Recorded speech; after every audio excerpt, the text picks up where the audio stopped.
Hey guys, welcome to the channel. This is part one of world history, where we'll be focusing on the very start of civilization all the way up to the Bronze Age collapse. Let's get into it. So, thousands of years ago in Mesopotamia, people invented agriculture. This allowed people to develop cities, the first of which being. Yeah, I'm not even going to begin to pronounce that. More important cities were Uruk, Babylon, and Ur. A few ancient Middle Eastern cities like Damascus and Baghdad are actually still inhabited today. So, generally, there are four established cradles of civilization. Uh, these are said to have developed independently from one another. They are the Nile, Euphrates and Tigris, Indus, and the Yellow River. These rivers all gave rise to four ancient civilizations. The Nile, obviously ancient Egypt. The Euphrates and Tigris were Sumer and Akkad. The Indus became the elusive Indus River Valley civilization, which went on to become India. And the Yellow River is the beginning of Chinese history. So, in 3100 BC, there were two distinct divisions of Egypt. There was Upper and Lower Egypt, and they're probably not where you think they are. Anyway, a man by the name of Narmer united these two into the first dynasty of the Old Kingdom of Egypt. Egypt is very old. To put in perspective just how old it is, Cleopatra is closer in time to modern civilization than to the construction of the Great Pyramids. And the Great Pyramids were built 600 years after Egypt was founded. The beginnings of Egypt were as old to the Romans as the Romans are to us. Older still was Sumer. Sumer was founded in 4000 BC in Mesopotamia. Sumer was actually a collection of city-states rather than a coherent, country. Babylon, Ur, and Uruk defined the landscape of Sumer, and some of the most prominent states were Akkad and Elam. So we don't know too much about the Indus River Valley civilization.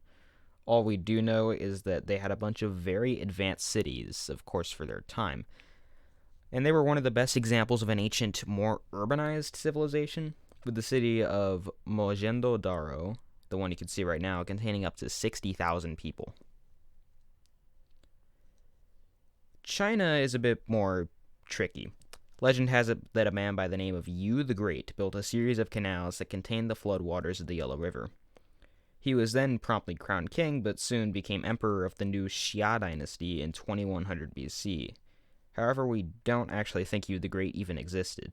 We think he was mythical, and we used to also believe that the Xia dynasty was fictional until 1959, when an archaeological dig in China uncovered that there was a civilization in the same place and time as the Xia dynasty. We don't know whether or not it was the Xia dynasty or just some other civilization we've never heard of, though. Of course, there's a lot more to history than just naming countries. There's more of how these civilizations interacted, how they rose and fell. I mean, this video does cover a timeline of approximately 1500 years, I think. And a fuck ton can happen in that time. So let's really dive into it. So, Egypt has always been at the mercy of the mighty Nile. Its floodplains are both a blessing and a curse. They're some of the most fertile land you could ask for, but during flood season, all of your hard work goes to waste as it gets washed away by the river. So the Egyptians dug a series of canals meant to keep the floodwater of the Nile away from the fields. As a result, the Egyptians managed to grow such things as watermelons, figs, grapes, and a lot more. Sumer actually developed a system of writing around this time, cuneiform, having some sort of archaic language by 3500 BC. Their language wouldn't be fully developed until 2500 BC. It was around this time that one of the great ancient stories, the Epic of Gilgamesh, was written, about a king seeking immortality. The very early history of Sumer is most definitely mythical, probably written by a group of people on weed. I mean, just listen to some of these passages. In Eridu, Aluilm became king. He ruled for 28,800 years. Serious fucking trip, man. Now, of course, the world at this point was a rapidly changing place. Writing was being invented and history was beginning to get clearer.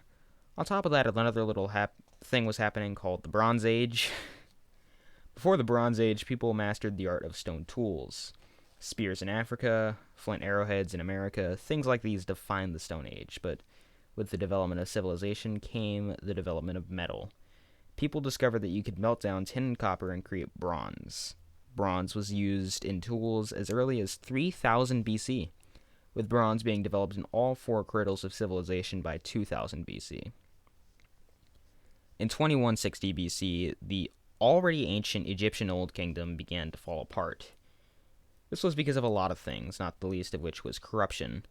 Basically, the pharaoh had an insanely long reign and he outlived all of his heirs. And when he died, the entire kingdom basically fell apart into a 100-year-long series of civil wars. A sense of order was finally restored by 2055 BC with the beginning of the Middle Kingdom. It was around 2000 BC that saw the development of the first European civilization. The Minoan civilization evolved on the island of Crete and quickly became developed. It, too, entered the Bronze Age and caught up with the rest of the Eastern Mediterranean. Also around 2000 BC, we see the first signs of Hinduism being practiced in the Indus River Valley civilization. Hinduism is the oldest of the Big Five religions and is the only ancient religion still practiced.